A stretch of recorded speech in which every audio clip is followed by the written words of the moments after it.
కొంచెం నెట్వర్క్ స్లోగా ఉంది. ట్వీట్ అప్లోడ్ చేశాను, అదే నా speech. Love you guys. Thank you so much Thaman గారు. You are extraordinary, super. Thank you. ఇక గురుజీ త్రివిక్రమ్ గారిని మాట్లాడవలసిందిగా రిక్వెస్ట్ చేస్తున్నాం.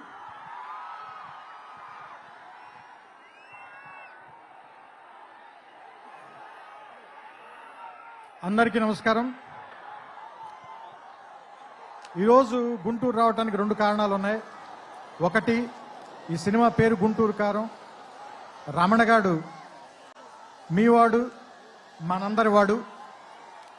సో అందుకని మీ అందరి మధ్యలోని ఫంక్షన్ చేయాలని ఆయన ఇక్కడికి చాలా షూటింగ్లో విపరీతంగా అలసిపోయిన తర్వాత కూడా వాంటెడ్గా గుంటూరు ప్రజలను కలవటానికి వచ్చారు.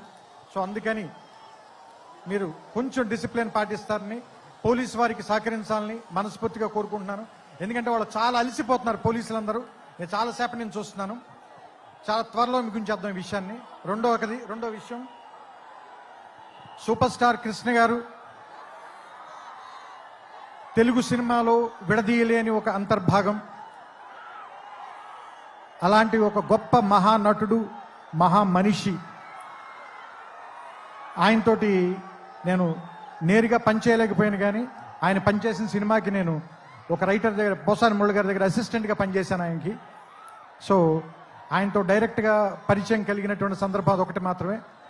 ఆ తర్వాత నేను అతడు, కలేజాల సినిమాలు తీసినప్పుడు ఆయనతో మాట్లాడడం, ఆయనతో గడిపిన ప్రతి క్షణం కూడా నాకు చాలా చాలా చాలా అపూర్వమైంది, అమూల్యమైంది. సో అంత గొప్ప మనిషికి పుట్టినటువంటి మహేష్ గారు ఇంకెంత అదృష్టవంతులు అని అప్పుడప్పుడు అనిపిస్తూ ఉంటుంది. ఎందుకంటే ఆయన కొడుకుగా ఆయన్ని ఒక్కొక్కసారి నాకు అనిపిస్తుంది, ఆయన వెంచర్ చేయలేని సినిమాలు అన్నిటినీ వెంచర్ చేయటానికి, ఎక్కువ అడ్వెంచర్ చేయడానికి రెడీగా ఉండేటువంటి యాక్టర్ అనిపిస్తుంది ఆయన. అండ్ ఒక సినిమాకి 100% పనిచేయాలంటే 200% పనిచేసే హీరో ఎవరైనా ఉన్నారంటే మహేష్ గారు. ఇది చెప్పడంలో మాత్రం తెలుగు ఇండస్ట్రీలో ఎవ్వరు కూడా వెనక్కి తిరిగి చూడరు, ఈ మాట చెప్పడానికి ఎవరు కూడా. అండ్ నేను అతడు పనిచేసినప్పుడు ఎలా ఉన్నారో, కలేజా పనిచేసినప్పుడు ఎలా ఉన్నారో, ఈ రోజు కూడా అలాగే ఉన్నారు. అంటే 25 సంవత్సరాలని మీరు అంటున్నారు, కానీ నాకైతే ఒక 2-3 సంవత్సరాలు కానీ క్రితమే ఇంట్రడ్యూస్ అయినటువంటి హీరోలాగానే అనిపిస్తున్నారు.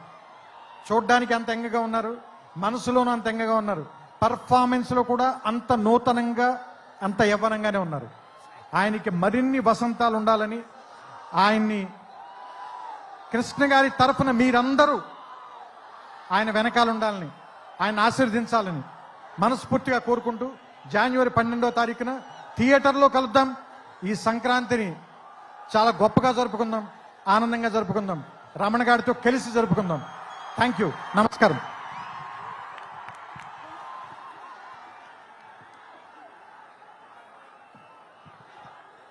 Thank you so much Trivikram గారు. మేమందరం వెయిట్ చేస్తూ ఉన్నాము మీ మాటల్ని ప్రేమించేటువంటి మేము, అండ్ అలాగే మీ